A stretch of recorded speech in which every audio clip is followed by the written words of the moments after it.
लोगों के लिए तो साहब सब सुविधा मौजूद है, आम आदमी क्या करे? मतलब वो घर पे बैठ जाए या क्या ऐसा करे कि जिससे उस समय से तो पहुंच जाए? आप लोगों को इसकी कोई चिंता उनता है या नहीं?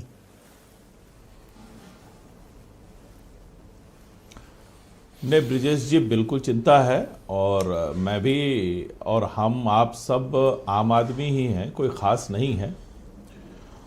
और निश्चित रूप से आपने जो मुद्दा उठाया है, ये जनता से जुड़ा मुद्दा है, आपने इसको उठाया है और ये एक समस्या है। ट्रैफिक जाम एक समस्या है, मैं इसको स्वीकार करता हूँ।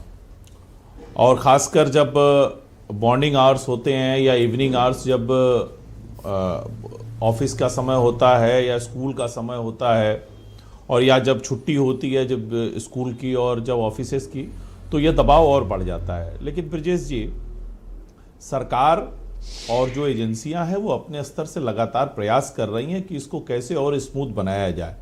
लखनऊ जैसा महानगर हो या तमाम महानगर है, वहाँ पर जनसंख्या का दबाव लगातार बढ़ा है, इसमें कोई दो राय नहीं है। वाहनों की संख्या लगातार बढ़ी है।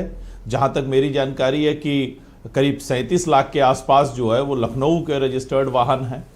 तो एक दबाव है ट्रैफिक पर, लेकिन इसको दूर करने के लिए लगातार प्रयास भी किया जा रहा है। स्पॉट चिन्हित किए गए हैं कि जिन चौराहों पे बहुत ज़्यादा भीड़ रहती है वहाँ पर पीक आवर्स में ट्रैफिक पुलिस की संख्या बढ़ाई जा रही है। कितने स्मार्टली आनंद दुबे ने पब्लिक के ऊपर ठीकरा फोड़ दिया कि साहब इनके 37 लाख वाहन रजिस्टर्ड हैं, ये लोग जिम्मेदार हैं, ये एक समय पर निकलते हैं, इसलिए कसूरवार हैं। अगले भाई ने हमारे एक शब्द नहीं कहा कि उत्तर प्रदेश की राजधानी में ये धड़धड़ाती घूमती वीआईपीज की गाड़ियां, ये मंत्रियों की गाड़ियां, ये पदाधिकारियों की गाड़ियां, ये विधायकों की गाड़ियां, ये अधिकारियों की गाड़ियां, इनको रास्ता कैसे मिल जाता? ये कभी जाम में क्यों नहीं फंसते? एक बार भी अगले आदमी ने नहीं कहा। अगर कहा हो तो बताइए आप। हाँ, 37 लाख आम आदमी के वाहन रजिस्टर्ड हैं, इसका दुबे जी ने ठीकरा फोड़ दिया। नहीं ब्रिजेश जी, जब डिबेट होगी तो सभी पहलुओं पर बात की जाएगी और समग्रता के साथ बात की जाएगी, किसी एक पहलू को छोड़ा नहीं जाएगा। जिस तरह से आप पूरा का पूरा आप बताने का यही प्रयास कर रहे हैं कि सिर्फ और सिर्फ वीआईपी मूवमेंट की वजह से ही शहर में जाम होता है, ऐसा नहीं है। मैं बहुत बार ट्रैफिक में जाता हूं, कोई वीआईपी मूवमेंट नहीं होता, उसके बावजूद भी जाम का सामना करना पड़ जाता है। तो अलग अलग कारण हो सकते हैं, कहीं कोई वाहन पलट जाता है, कहीं कोई गाड़ी खराब हो गई, कहीं कोई एक्सीडेंट हो जाता है, तो तमाम कारण है। मैं ऐसा नहीं कह रहा हूं कि लोग गाड़ी चलाना छोड़ दें या पड़ा रहता है और आप कहते हैं कि वाहन टकरा गया। ये क्यों नहीं कहते हैं कि वीआईपी को निकालने के लिए पूरा रास्ता ब्लॉक करवा दिया है? नहीं ब्रिजेश जी, देखिए, जिनका जो प्रोटोकॉल तय है उसी के हिसाब से उनको प्रोटोकॉल दिया जाता है। ऐसा नहीं है कि कोई भी है उसके लिए शहर को जाम कर दिया जाता है। मैं आपका माल्यार्पण करने को तैयार हूं कि आपने ये बात स्वीकार कर ली कि प्रोटोकॉल दिया जाता है, जबकि आप वीआईपी कल्चर के खिलाफ लोग थे। आपने खुद स्वीकार किया कि प्रोटोकॉल दिया जाता है। आम आदमी की छाती पे चढ़ के आप प्रोटोकॉल दिला रहे हैं अपने मंत्रियों को और वीआईपीज को। आम आदमी चाहे आपकी नजर में भाड़ में जाए। ब्रिजेश जी, अब पूरी बात सुन लीजिए। मैं समझ रहा हूं आपको भी दो चार होना पड़ता है ट्रैफिक से, आपकी तकलीफ आपकी पीड़ा को मैं समझ सकता हूं, हमें भी उसका सामना करना पड़ता है। ये हम पर कमेंट कर रहे हैं कि आप जाम में फंसे होंगे। भैया लगातार सुनो, मैं तो रोज जाम में फंसता हूं, डेली फंसता हूं। आप नहीं फंसते होंगे क्योंकि पुलिस को पता होगा कि भाई दुबे जी की गाड़ी गुजरेगी, इनको क्लियर कर दो। नहीं ब्रिजेश जी, ऐसा कुछ नहीं है ना, मेरी गाड़ी में ऐसा कुछ है कि इसको अलग कर देंगे।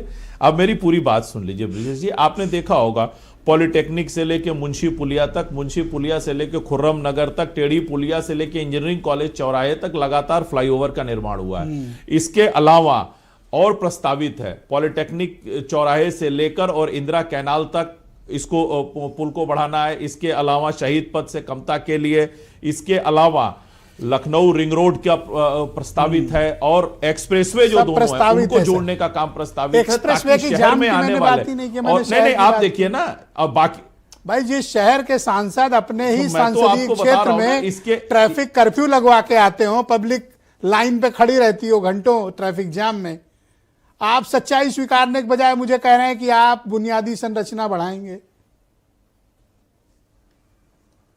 नहीं, स्वाभाविक सी बात है, बुनियादी संरचना बढ़ाए बगैर और चीजों को, समस्याओं को समझे बगैर किसी चीज का निदान नहीं निकल सकता।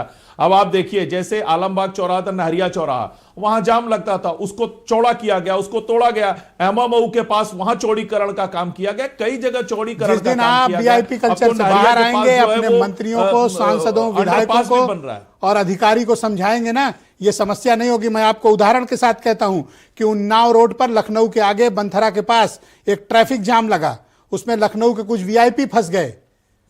महेश चंद द्विवेदी जी से मैं कबुलवाऊंगा, अभी पूछवाऊंगा आपको कि पुलिस कमिश्नर तक लखनऊ से हटा दिए गए। जब आप जाम में फंसे तो पुलिस कमिश्नर हटाया जाएगा, जब आम आदमी जाम में फंसता है तो आप कहेंगे कि साहब उन प्रोटोकॉल है हमारा। कौन सा प्रोटोकॉल है भैया आपका? आपको वोट दिया है इसलिए थोड़ी दिया है कि आप हमको अपना प्रोटोकॉल गिनाओगे। नहीं ब्रिजेश जी, मैंने आपको पहले बहुत स्पष्ट रूप से बता दिया कि लगातार ट्रैफिक को ठीक करने का काम हमारी पुलिस, हमारी जो एजेंसियां हैं, हमारा नगर निगम, हमारे और भी जो उनसे जुड़े हुए हैं, वो लगातार कर रहे हैं।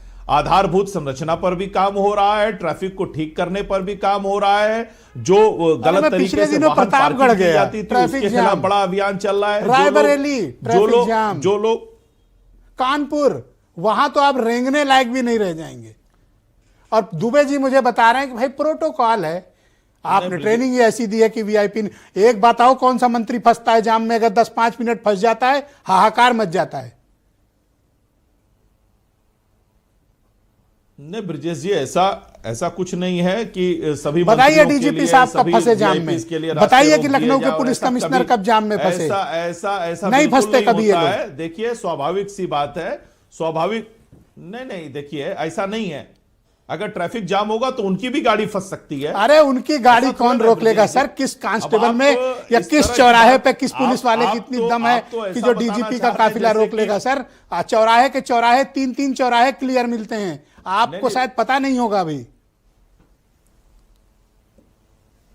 नहीं ब्रजेश जी, सबको चौराहे फ्री ट्रैफिक मिलना, स्मूथ ट्रैफिक मिलना, यह सबका अधिकार है और हम सबको देने का प्रयास कर रहे हैं। इसमें कहीं कोई दिक्कत नहीं मिल रहा है। लेकिन अगर कहीं समाजवादी पार्टी कमी है, कहीं कोई कमी है तो ये लोग सत्ता में थे तो इनके समय भी कमी है, उसे दूर करेंगे। बताइए भाई डॉक्टर आशुतोष जी।